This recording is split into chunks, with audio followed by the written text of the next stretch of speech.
bidhallamin lil abid.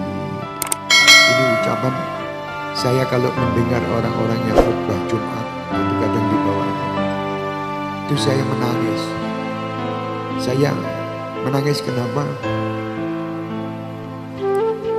Sampai-sampai Allah ini mengatakan seperti itu. Aku Allah, wahai hamba-hambaku, aku tidak pernah zalim terhadap dirimu. Kenapa engkau menyangka aku jelek? Kenapa engkau menyangka aku tidak mengabulkan doamu? Kenapa? Seakan-akan begitu Allah merangkul kita, dirangkul. Wallahu bidzallamin lil abid. Aku Allah, aku Tuhan penciptamu, aku tidak pernah zalim terhadap dirimu. Semua yang kamu rasakan itu, semuanya itu aku tidak pernah melakukan kedzaliman. Kamu yang berbuat jahat sendiri, kamu yang berbuat salah sendiri. Itu pun aku masih memanggil namamu dengan hambaku. Ya ibadi, qul ya ibadiyalladzina asrafu ala anfusihim. Sampaikan wahai Nabi Muhammad kepada hamba-hambaku yang telah berlumuran dosa, yang telah berbuat dosa yang begitu besar. Ayo hamba, bayangkan Allah menciptakan kita semua dengan sempurna, diberi semua fasilitas sempurna, masih mengatakan wa mallahu bidzallamin lil abid. Setiap saat Allah selalu kita, maaf secara kasar mungkin kita mencaci Allah, kita menyalahkan Allah, kita mengkritik Allah. Mengapa? Bayangkan ucapan mengapa ini dibalas sama Allah, wa mallahu bidzallamin lil abid. Ini luar biasa. Jadi ayo hamba-hamba Allah ini berdoa. Allah sangat baik, Allah sangat sayang. Tidak satu pun makhluk di muka bumi ini kecuali semua urusannya ada di genggaman Allah.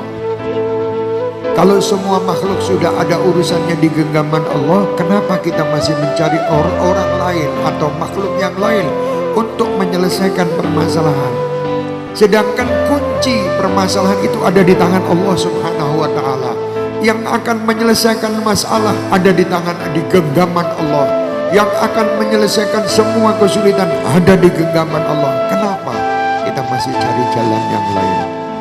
Wallahu bidzallamin lil abid. Aku Allah tidak pernah berbuat zalim terhadap hamba-hambaku. Subhanallah, Allah mengatakan la yukallifullahu nafsan illa wus'aha. Ini ucapan besar. Ini ucapan yang sangat indah dari Allah untuk kita. Aku Allah tidak pernah membebani kalian sesuatu, beban yang kalian tidak mampu. Tidak pernah. Allah tidak pernah. Sampai Allah mengatakan seperti itu tuh, Allah sangat amat sayang dengan kita. Akhirnya diajar kita juga oleh Allah. La yukallifullahu nafsan illa wus'aha. Laha ma kasabat wa 'alaiha ma kasabat. Rabbana la tu'akhidna in nasina aw akhtana. Ini doa yang luar biasa. Rabbana wa la tahmil 'alaina isran kama hamaltahu 'alal ladzina min qablina. Rabbana wa la tuhammilna ma la taqata lana bih. Wa'fu 'anna waghfir lana warhamna. Ini doa yang luar biasa. Minta, sedangkan Allah tahu bahwa aku tidak pernah membebani dirimu. Tapi kita masih minta, ya Allah, jangan kau bebani sesuatu beban yang aku tidak mau. Tapi Allah mendengarnya dengan senang. Benar wahai hambamu, aku tidak akan membebani dirimu. Orang-orang yang baik, orang-orang yang soleh, dia tidak pernah merasakan istilahnya, tidak akan berubah hati jiwanya ini dalam mendapatkan pemberian atau mendapatkan ujian, mendapatkan kenikmatan atau mendapat ujian. Tidak berubah hatinya, karena dia tahu yang memberi ujian Allah. Dan Allah mengatakan wa mallahu bidzallamin lil abid.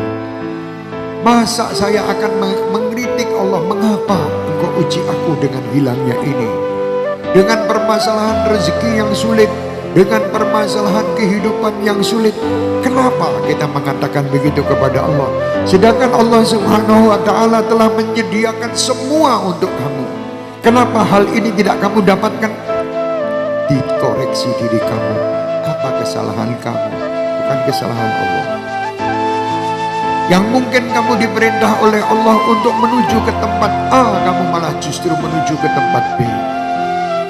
Ya, salah jalan ini yang membuat rasa hati dan jiwa ini selalu merasa kurang dan selalu merasa Allah itu tidak berbuat baik kepada kita.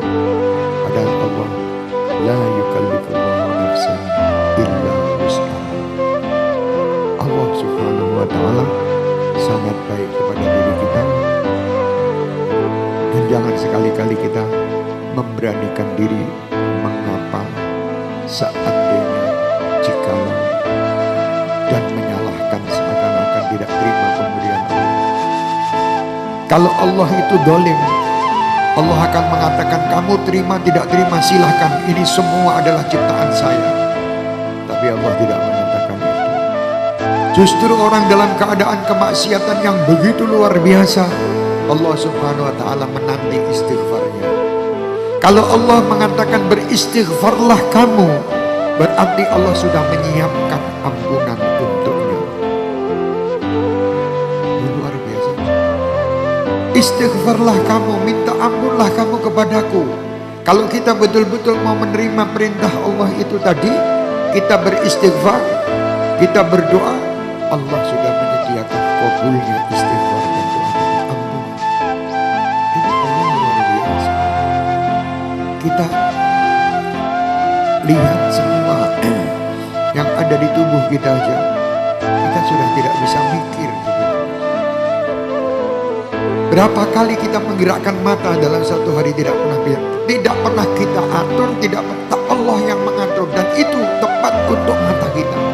Dan setiap mata berbeda. Berapa kali gerakan Allah menciptakan bulu di mata ini, bulu di atas mata ini, semua ciptaan ini semua tertib dan bagus dan bermanfaat. Inilah sifat Allah yang tidak pernah zalim. Kalau Allah zalim, kita mungkin tidak dikasih bulu ini, mungkin air akan masuk langsung ke mata. Dikasih supaya ini semua menjadi sesuatu yang bisa menyelamatkan kamu dan tubuh kamu. Bernafas setiap saat. Siapa yang mengatur masuk dan keluar? Di perut ini kita makan. Setiap kita makan, subhanallah, makanan itu sudah ada yang menerima sendiri-sendiri. Diatur. Siapa yang mengatur? Di dalam perut ini sekian miliar manusia. Dan setelah itu yang tidak ada manfaatnya dikeluarkan oleh Allah. Keluar dari tubuh kita manfaat bagi makhluk yang lain. Terus ini. Siapa yang Allah tidak pernah zalim. Allah tidak pernah zalim terhadap hambanya. Mari, saya berharap untuk semua majelis Ahbabul Mustafa dan Syekh Mania dimanapun berada, jangan suka sekali-kali menyalahkan Allah, karena Allah tidak pernah salah. Yang salah adalah kita.